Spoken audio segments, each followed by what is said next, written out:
Alright, my friends, let me show you what happens to designated punching bag the Oathbreaker Knight, as well as the combat log when this character decides that we want someone dead. We're going to start by casting Hexblade's Curse on the Oathbreaker Knight. Notice that we have only one day-long buff running, nothing else. In practice, the actual damage from this character will be even higher, but as you'll soon see, the amount of damage more that we will do will not matter in the slightest.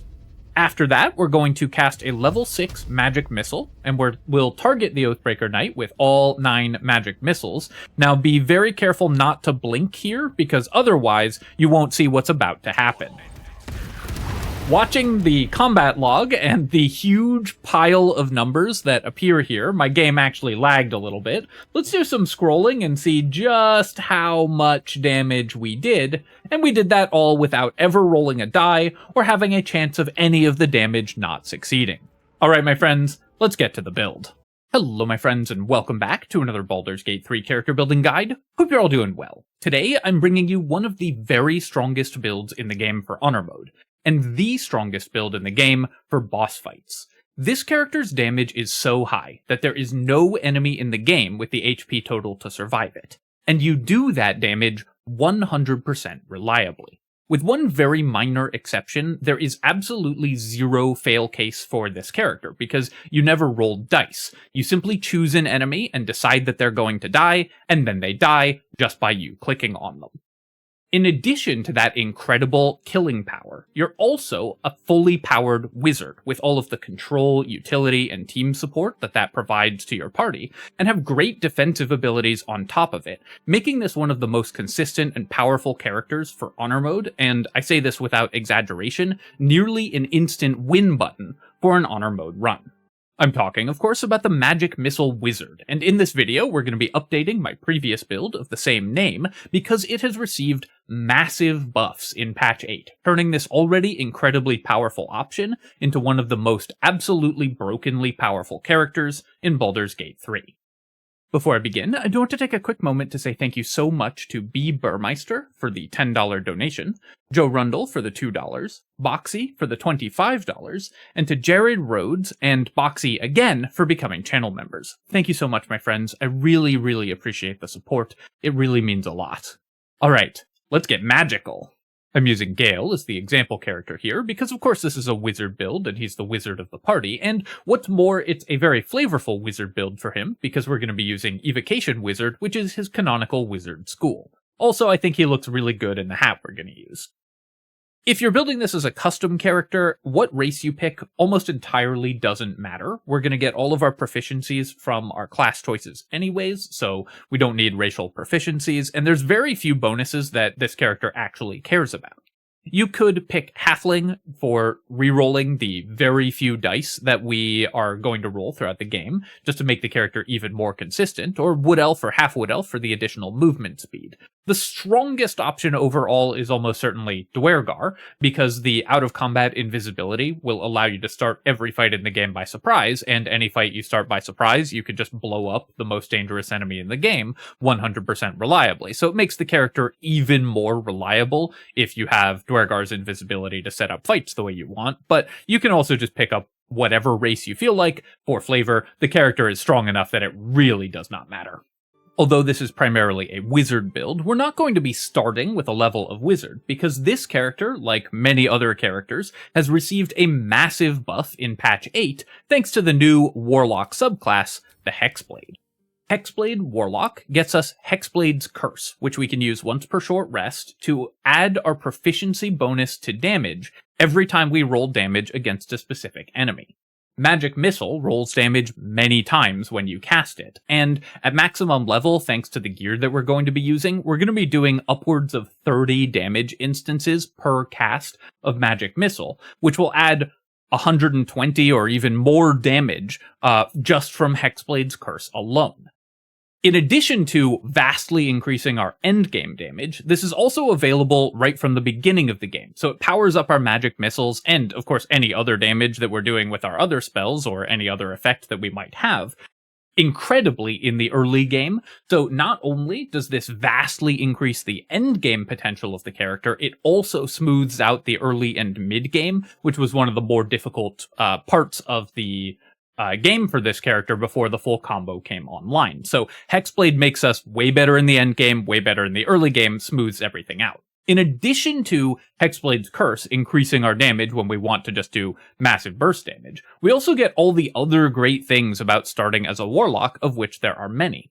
Hexblade Warlock gives us excellent proficiencies. We get medium armor and shield proficiency, so we can be much, much tankier, especially in the early game, and it also opens up some really cool gear options for us.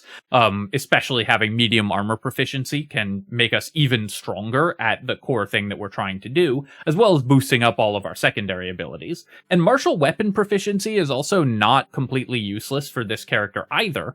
There are a couple cool martial weapon options we can have that not only can power up our our combo in the end game with our magic missiles, but also just give us other options if for whatever reason magic missile doesn't work, like if the enemy has shield or if there's lots of them. In addition to all of that, we get great spell casting and everything else, so Hexblade Warlock just makes this character vastly stronger and is one reason that it's so much better in patch 8 than it was in patch 7. For our cantrip selection for this character, we're going to be taking Minor Illusion because grouping enemies or pulling them away from their allies can be incredibly important for this character. And of course, the main thing is that we don't want to take cantrips that rely on casting stats, so we're not taking Eldritch Blast or Bone Chill or anything like that. Our casting stat's still going to be our intelligence, so we don't want anything that uses our Warlock casting stat, i.e. our charisma. We can also take Mage Hand. This is a nice one to have, gives us a bunch of utility. You can take Blade Ward for an emergency if an ally needs to get to you fast. But mostly Minor Illusion and Mage Hand are going to give you a lot of utility out of your Warlock cantrip slots. For our spell selection, we're going to take Shield, of course an extraordinarily powerful defensive tool. We obviously would want to get that from our wizard levels anyways, but might as well pick it up from our warlock levels. And we're going to take Armor of Agathys, not normally available to wizards, but gives us a little bit of extra hit point buffer in the early game, which can help prevent things from going incredibly wrong. You can also take Hex. It works well with some wizard spells, but since most of our spell slots will be spent on Magic Missile, and Hex does not boost the damage of Magic Missile, it's not really that important to take Hex, so I like having Armor of Agathys just in case I feel like I might take a hit, and then you can use the extra hit points to tank through it. As a side note, of course, you're going to want to use your Warlock spell slot for Shield, because it comes back on a short rest, so it lets you use this extremely powerful defensive tool even more often.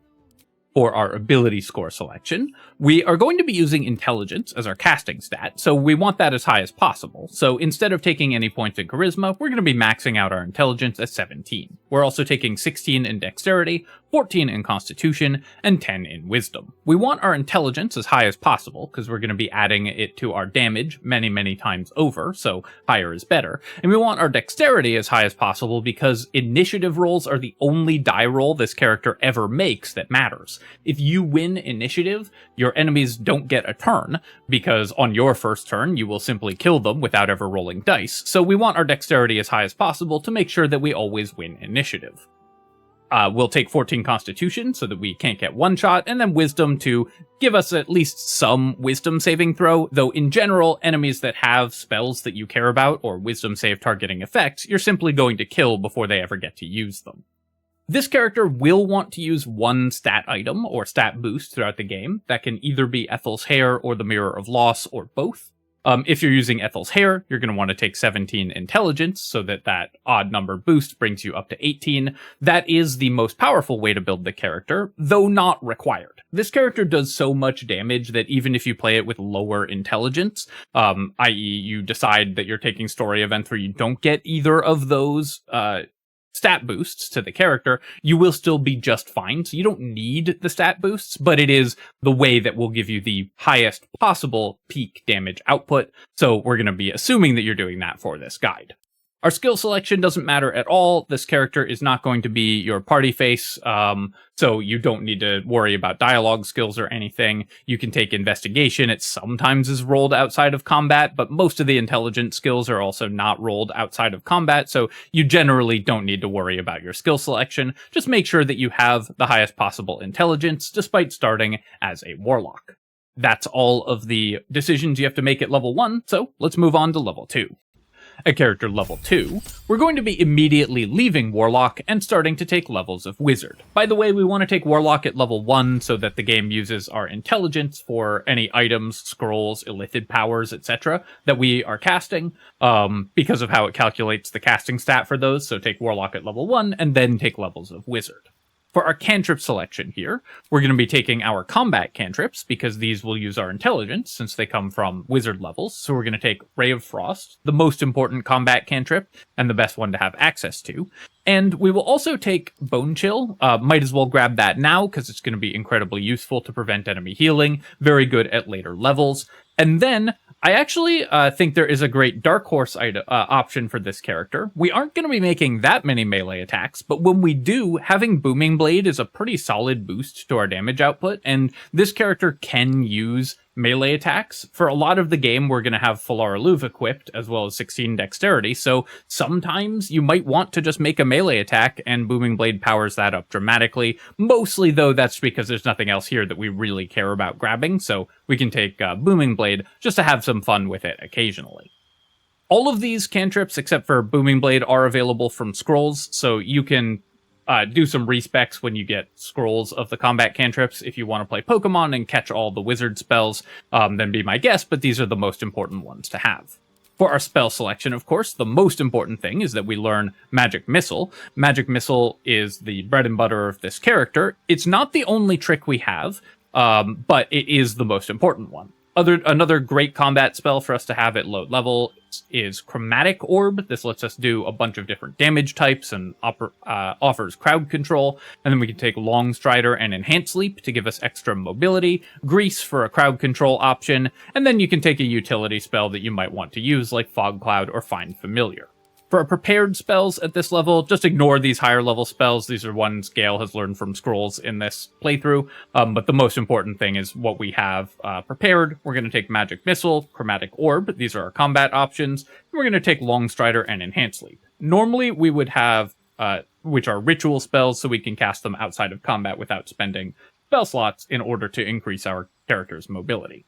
Normally, we'd have Shield prepared, of course, from our Wizard level, but we got that from our Warlock level, so we can cast it anytime we want. So this gives us the best spell selection in terms of our early game combat power.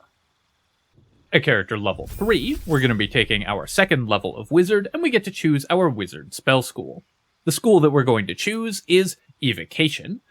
Not really for the level 2 feature, although this is a pretty nice feature for us, allowing our allies to take no damage from our evocation spells. The real reason that we're taking Evocation Wizard comes later, but this is still a pretty useful tool, and one that adds a little bit more safety to an honor mode run, allowing you to play more aggressively with your allies and still blow up grouped enemies, especially ones that you've pulled together with Minor Illusion.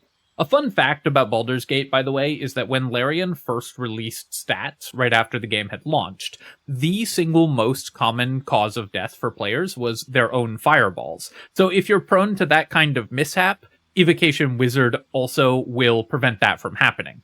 I've actually myself had an honor mode run in that way because of a bug where instead of casting Wall of Fire on where I clicked it, the game cast it right at the feet of the caster, blowing them up and destroying my entire party. So Evocation Wizard prevents that from happening, even if it's because of a bug.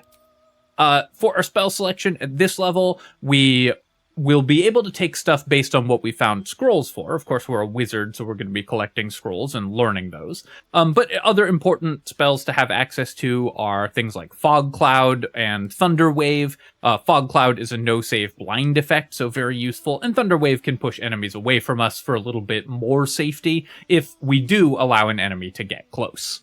At character level 4, we're taking our third level of Wizard and getting access to second level Wizard spells. One thing to keep note of is that up until this point, we haven't had anything that we particularly care about concentrating on, so this gives us some great concentration spells that we can use in various combats to have that resource utilized to its maximum as well. Cloud of Daggers is excellent for dealing damage. It will allow us to deal with crowds of enemies. This deals damage without a saving throw, so again fits the theme of the character of having no fail case, and it deals 10 average damage both when you cast it and at the start of the creature's turn, so it deals 20 average damage before they go. That's going to let you kill a lot of enemies before they can ever act. Flaming Sphere is another great option to have, and one that you should usually pick up on a wizard. It will distract enemies, and in the early game fights, the extra hit points it provides your party by having enemies run after it and attack it, as well as the damage it does, can be extremely useful. For prepared spells at this level, we're going to keep these earlier spells from lower levels and then pick up something like Cloud of Daggers and Flaming Sphere. You can also pick up Misty Step if you want a panic button, or you can save that for next level. Misty Step at this level is a pretty big cost, so usually I like to wait until the next character level when we have a few more level 2 spell slots to spend on it, and rely on Longstrider and Enhanced Leap to keep us out of trouble in these early levels. Character level 5, we get our 4th wizard level, allowing us to take another cantrip. At this point, you will have picked up a lot of scrolls of cantrips, so you can kind of take whatever will be useful. A nice one to have if your party doesn't have access to it at this point is Light. It will be very useful, of course, in Act 2, so making sure you have those utility cantrips is helpful as well. Blade Ward, especially in combination with your medium armor, can make you fairly tanky if you get into a situation where you just need to buy a turn for your allies to come help you, or, of course, whatever combat spells that you might want that you haven't found scrolls of. For our spell selection, at this level, we're going to be taking spells, we're going to be learning spells that we just haven't found from scrolls. Of course, we're mostly just going to be collecting whatever spells we don't have yet. Darkness is a very powerful option to have as well, so make sure that you pick that one up. This character will not have a use for Shadow Blade, even though we took Booming Blade, because our weapon set is going to be very set throughout the entire game. So just pick up whatever you haven't found a scroll for. For our feat, we are going to be taking Dual Wielder. There are so many good weapons for this character, and that will increase our damage massively, that picking up Dual Wielder is going to allow us, once we get access to our first 2 very powerful tools, which by level 5 we should have, to just blow up every enemy in the game by using both of them. It also gives us an additional armor class, making us even tankier, and just makes the character overall vastly more powerful. By this point as well, if you're going for Ethel's hair, then you can definitely go fight Ethel and get that and boost yourself up to 18 intelligence, so not taking the ability improvement at this point shouldn't be that punishing. You can grab Dual Wielder and still effectively get an ability improvement if you're using Ethel's hair. At character level 6, we're taking another wizard level, getting access to 3rd level spells, and there's one spell that's very important to mention at this point. In Baldur's Gate 3, there is no scroll of Counterspell, and Counterspell is one of our most important tools. It's one of the things that makes us so powerful defensively as well as offensively. So even if enemies do get a turn, their turn we will often be able to completely counter by using Counterspell to waste their action. This is one of the best defensive tools in the game, and we can't get it from a scroll, so we need to make certain that we learn it when we're leveling up.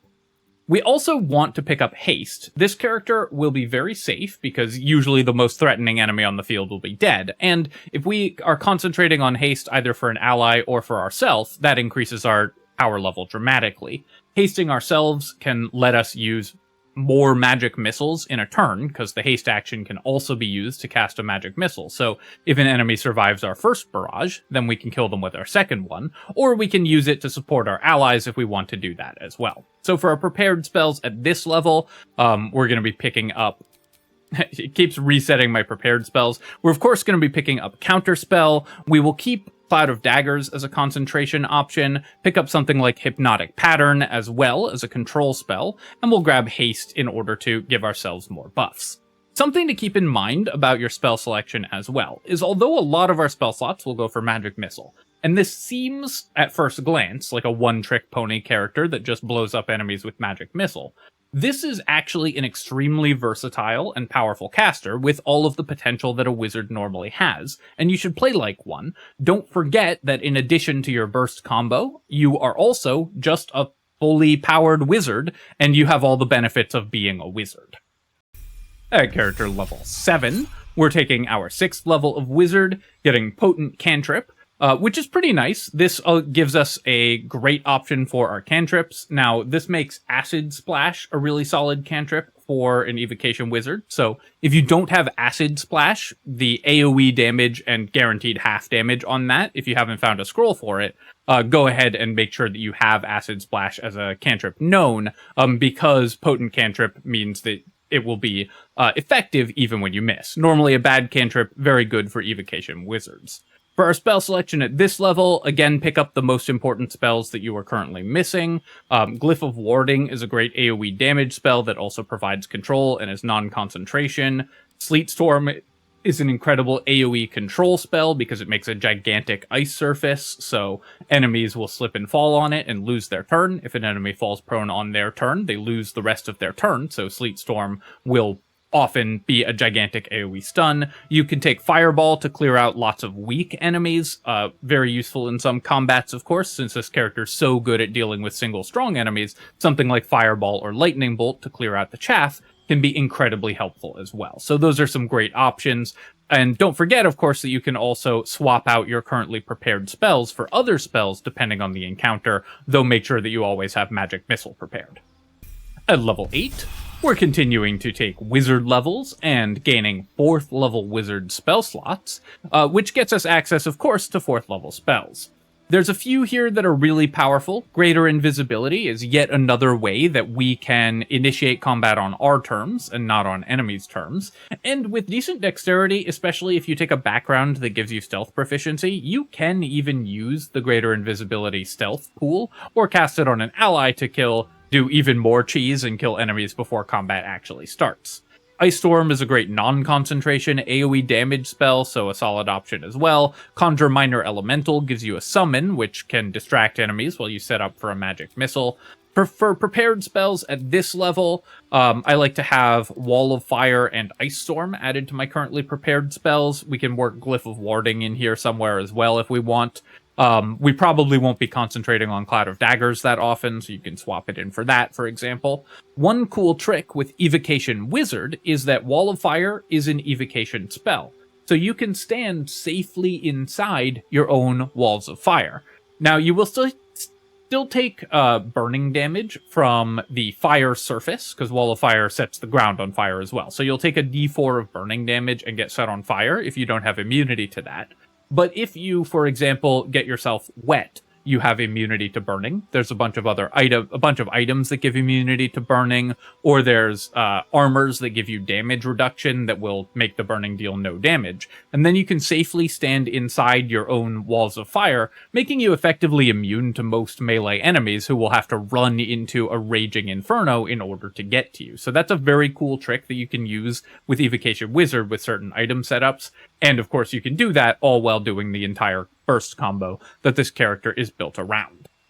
At character level 9, we are taking wizard level 8, getting our second feat. Of course, we're going to pick up 2 more spells. The spells that you take here are just going to be based on what scrolls you've found. You just want to learn more of the most important spells that we've already discussed, that you haven't happened to find scrolls for, in order to collect as many spells as possible so you have the most options possible.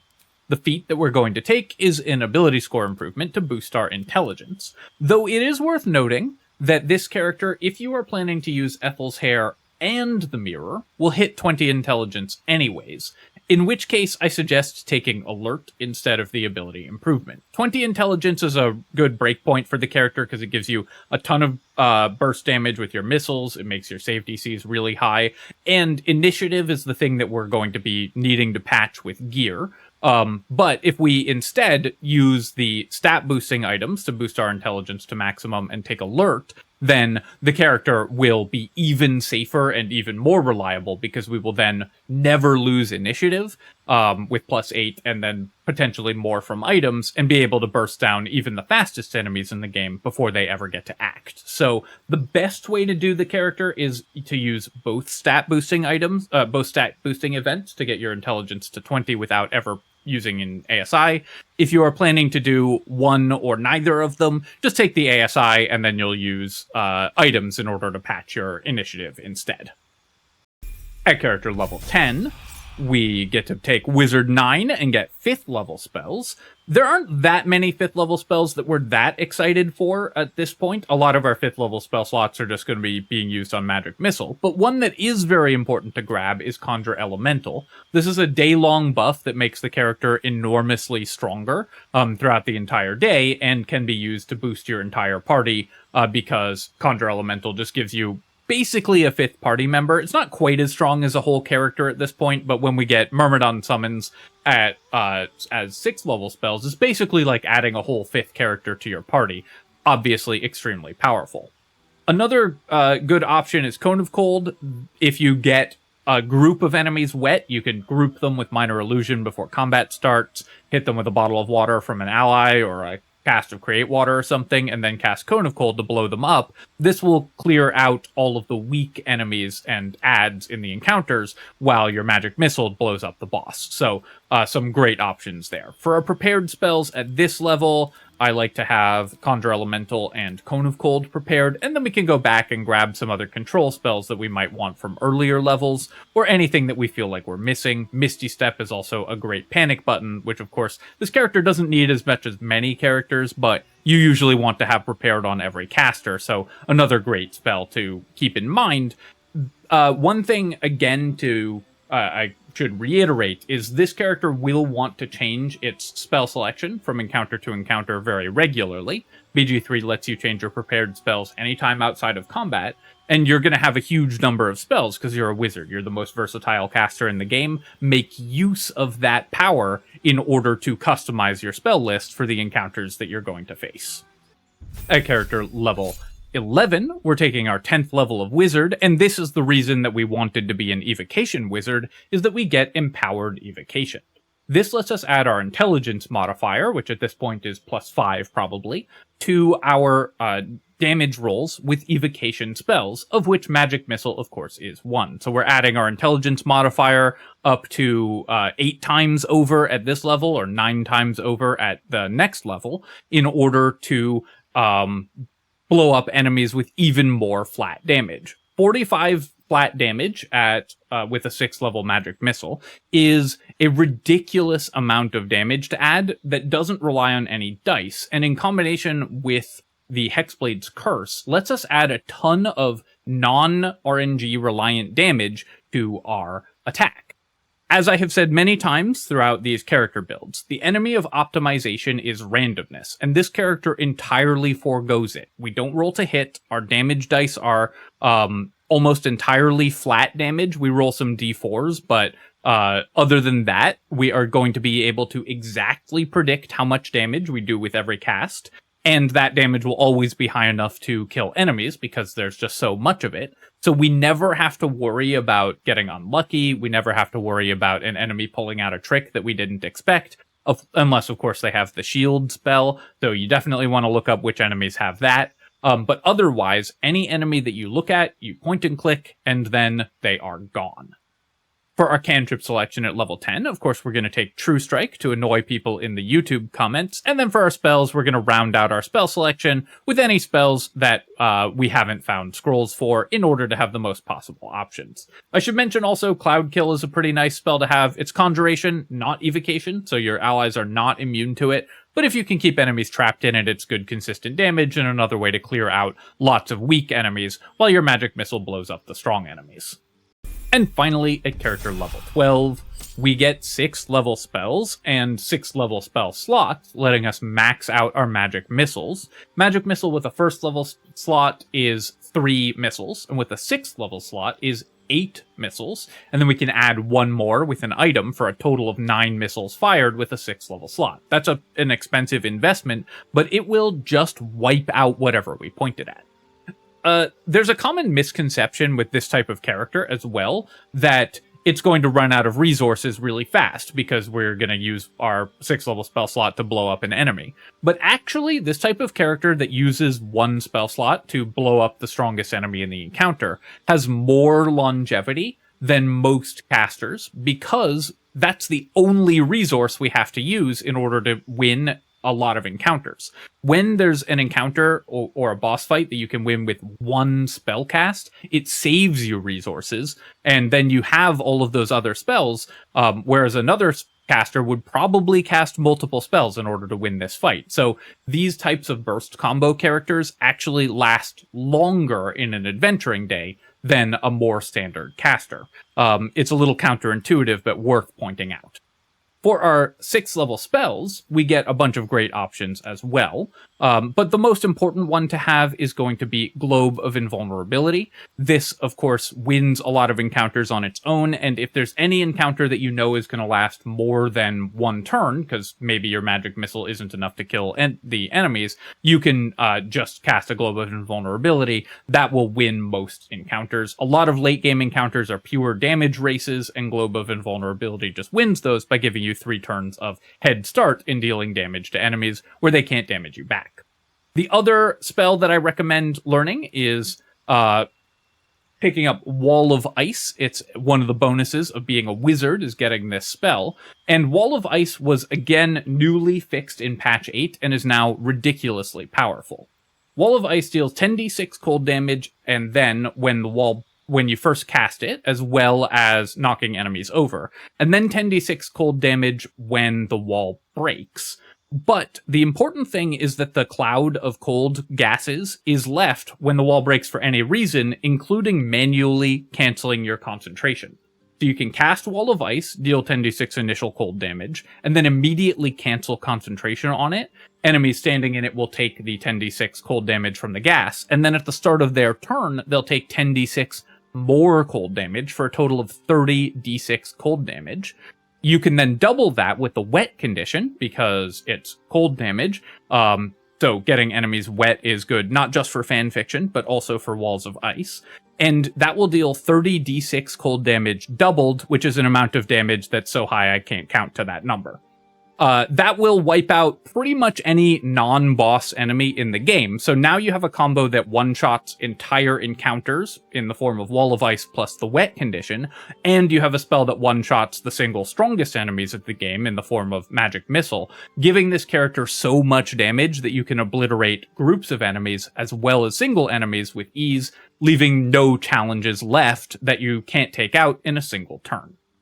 Alright, my friends, that's the character, but of course the most important thing for this character is how we itemize it to maximize our damage output, so let's talk about that. For items for this character, there are some specific items that we make incredible use of to boost our damage to the maximum possible level. Firstly, there are 3 specific weapons that we want to take a look at. The first of these is Phalar Aluve. This can either be used by us or by an ally, because how Phalar Aluve works is it has the ability, once per short rest, to be activated to apply Shriek in a 20-foot radius. Enemies within this radius will take an extra d4 of thunder damage from every instance of damage that they receive, including each individual missile of a magic missile cast. So we're going to be adding extra thunder damage to every single magic missile that we fire, and that gets multiplied many, many times over. So our magic missiles are adding our intelligence bonus, our proficiency, and extra thunder damage on each individual missile because of Phalar Aluve. An ally can carry this, or we can. We have dual wielder, so we can use it in the early game until we get other weapons that we want and then pass it off to an ally, or we can just build an ally whose job is to carry Phalar Aluve into melee range for us. Either way, this spikes our damage enormously, whether we're the one actually wielding it or not. The second important weapon is the Spellsparkler. This is also available early in Act 1, so the core 2 items that this build needs more than anything else both come online very, very early, because you can get them in Act 1. And this allows us to add 2 lightning charges every time we deal damage with a spell or cantrip. Now, this charges us with lightning on each individual missile that we fire with Magic Missile, and when we hit 5 charges, we deal an extra 1d8 of lightning damage, so we can apply this many times over with magic missiles. On lower difficulty settings, this will also charge off of the Phalar Aluve damage as well, so we'll get even more lightning charges, and it itself will apply Phalar Aluve damage, so it's going to use the damage rider source bugs on Tactician mode or below to stack your damage even higher, but even on Honor mode, this is a massive increase to our damage output. In Act 3, we get even more of this when we get Markoheshkir, which gives us the Koreska's Favor ability. So when we have Markoheshkir equipped, we get Koreska's Favor, which, when set to lightning, gives us lightning charges, allowing us to deal even more lightning damage. So when we deal spell damage, we gain not 1 but 2 lightning charges. The tooltip here is wrong, so it will take our lightning charges per missile up to 4, meaning that we're generating almost enough to trigger a lightning charge each individual missile when we have both the Spellsparkler and Markoheshkir equipped. It's also incredibly useful because it gives us Arcane Battery. More 6th-level spell slots means more 6th-level magic missiles, so the character gets even more damage and even more longevity with Markoheshkir set to lightning. And it gives us Chain Lightning, which of course is going to let us clear out weaker enemies with the huge amounts of AoE damage that we can do with Chain Lightning once per short rest. So it gives us even more burst damage in addition to the burst damage that we're already doing. So these are the 3 weapons that are most important for the character. There's a couple other specific items that we really, really want. The Psychic Spark adds an extra magic missile whenever we cast magic missiles, so is even more damage per missile, which of course is incredibly helpful. And the Callous Glow Ring adds 2 points of radiant damage to every single missile that we fire, so again, adds even more damage instances per missile. That's the most important thing for this character, so the Psychic Spark and the Callous Glow Ring give us more missiles and more damage per missile. Since we're using the Callous Glow Ring anyways, we can use Radiating Orb effects in order to lock down enemies with the Coruscation Ring, which will allow us to apply conditions to enemies. And we can combine that with Luminous Armor as well, since we have medium armor proficiency from being a Hexblade Warlock, to do AoE debuffing to any enemies that survive the barrage. This lets us apply a bunch of conditions as well as dealing ridiculous damage to a single enemy, which is very useful because that lets us use the Boots of Stormy Clamor to inflict reverberation, which again adds even more damage instances per missile, because when we stack up to 5 turns of reverberation, we get more thunder damage. That thunder damage triggers more thunder damage from Phalar Aluve, and so on and so forth, as well as knocking enemies prone. So the Boots of Stormy Clamor and the Gloves of Belligerent Skies, we're doing radiant and lightning damage with every and thunder damage all the time, so it's going to stack up reverberation incredibly fast on these enemies. Finally, rounding out the additional damage sources, we have the Hat of the Sharp Caster, which allows us to re-roll the damage dice on the missiles from our magic missile. So when we roll a 1 or a 2 on a damage die for a spell attack, this, I believe, is technically a bug. Magic missile isn't a spell attack, but for whatever reason does work with the Hat of the Sharp Caster. So we can make our damage even more consistent and increase the average even higher by equipping the Hat of the Sharp Caster to re-roll 1s and 2s on the d4s that we're rolling for our damage dice. So the final build will look like Hat of the Sharp Caster, these 2 rings, the Psychic Spark Amulet, and the Luminous Armor, as well as Markoheshkir and the Spellsparkler if we're having an ally carry Phalar Aluve, or Phalar Aluve and Markoheshkir if we're carrying it ourselves. There's also some alternative items that are worth mentioning. The Amulet of Elemental Torment can add even more damage. If we're standing in a fire surface and cast a spell that deals damage, they get the fire effect, and when you apply burning to an enemy, you deal the initial 1d4 fire damage. So this adds an extra d4 of fire damage per missile. It costs us 1 missile, but increases the damage per missile if we're standing in fire. I already mentioned the trick that you can do with standing in your own wall of fire, which will handily trigger the Amulet of Elemental Torment for even more damage. Another great option is the Boots of Arcane Bolstering, which gives you the ability to dash and trigger Arcane Charge, giving you +2 damage bonus to spells, adding 2 damage to each of the missiles. Now, the tooltip here is wrong again. This says, while threatened, affected entity has a +2 damage bonus to damage with spells. It actually doesn't work like that at all. It's while you hit a threatened enemy, they take +2 damage bonus from spells. So you don't need yourself to be threatened. You can have the enemy be threatened, ideally by your character who's carrying Phalar Aluve, in order to trigger the Boots of Arcane Bolstering. You can use a haste action or a speed potion or something to trigger the dash effect, to use dash with one action, cast a missile with a second action in order to deal even more damage. Another item worth mentioning is the Nermisser. This will give you another level 3 magic missile, and of course this character's longevity is based on just, how many casts of magic missile we have, so this is a nice one to have. And while we've got the Nermisser equipped, we might as well just use a pair of hand crossbows. We've got martial weapon proficiency from being a Hexblade Warlock, so we can use a pair of hand crossbows in order to deal a decent amount of damage with like a bonus action offhand attack if we don't want to spend a spell slot. So you can use a pair of hand crossbows. Alternatively, you can just use the Hellrider longbow to boost your initiative. That's the most important thing for this character. But this is a fun option, gives you a little more longevity, especially if you took the alert variant of the character. Finally, just anything that increases your initiative or spell save DC is really nice. Obviously, you're still a wizard, so you just want boosts to your initiative. If you're using this specific item setup, I recommend a Vigilance Elixir to boost your initiative to the maximum, so that you can go before enemies alongside the Hellrider longbow. That will give you +11 initiative, meaning that you kill enemies before they ever get to act. Alright, my friends, I hope that you've enjoyed this look at the Magic Missile Wizard. This character one-shots enemies before they ever go, and is thus an incredibly powerful force in Honor Mode. And even if you're very unlucky and you feel like you've had some bad die rolls cost you some Honor Mode runs, that can't happen to this character, so this is your chance to make a run work. As always, of course, if you have enjoyed the video, feel free to leave a comment and hit like. Helps me out a ton with the algorithm, so I really appreciate you taking the time to do that. And of course, you can subscribe to my channel for more Baldur's Gate 3 build guides and other strategy game analysis. Cheers, my friends. I'll catch you next time.